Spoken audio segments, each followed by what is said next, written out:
Let T be a linear transformation from R to say R2 such that एक vector T12 पर उसका जो image होता है वो 2 3 होता है और जीरो वेक्टर जिसका T पर इमेज 1 4 होता है। तो आपसे 5 6 वेक्टर की T पर इमेज पूछी गई है।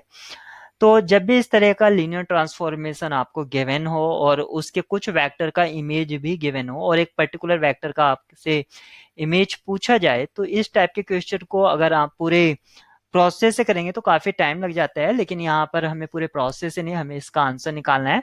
तो जो ये वेक्टर्स गिवन है, सबसे पहले जो दो वेक्टर जिनका इमेज हमें गिवन है 1 2 और दूसरा है 0 1, इन वेक्टर से एक सेट मैंने बनाया जिसको मैंने नाम दिया स्क्रिप्ट बी। आप इसको सिंपली बी भी बोल सकते हैं। तो ये वेक्टर आप देख सकते हैं, दोनों ही वेक्टर एक दूसरे के मल्टीपल नहीं है तो लीनियरली इंडिपेंडेंट हो जाते हैं। साथ ही साथ इसका नंबर ऑफ एलिमेंट्स जो हैं इसमें वो इसके डायमेंशन के इक्वल हैं, यानी कि जो वे R2 का जो डायमेंशन है वेक्टर स्पेस ऑफ R2, इसका डायमेंशन 2 है और इसी के बराबर है। तो ये आपका एक बेसिस फॉर्म कर जाता है।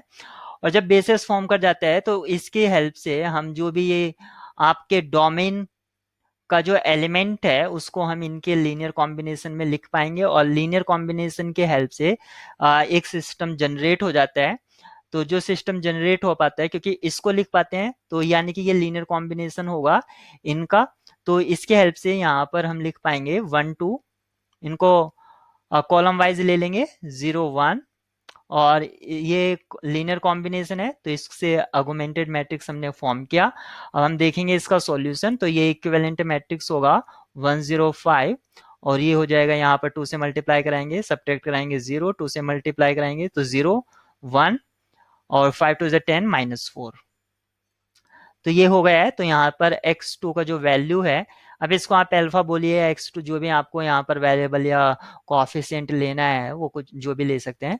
x2 का वैल्यू -4 वो यहाँ पर रखेंगे तो 0 के साथ, तो x1 का जो वैल्यू आएगा वो 5 आएगा। आप यहाँ पर देख सकते हैं रैंक कोएफिशिएंट मैट्रिक्स का और ऑगमेंटेड मैट्रिक्स का सेम है 2। तो यहाँ पर x1 और x2 का वैल्यू मिल गया है। अभी तक जो हमने यूज किए थे वो वेक्टर्स यूज किए थे जो हमें गिवन थे डोमेन के एलिमेंट्स। अब हम इन इमेज का यूज करेंगे, जो इमेज हमें 2 3 और 1 4 यहाँ पर दे रखी है। तो ये जो 2 3 और 1 4 जो हमें इमेज गिवन है, इनको इसके साथ मल्टीप्लाई करा के बस सम करेंगे। तो इसको x1 से कराएंगे, इसको x2 से, तो ये -4 से कराएंगे।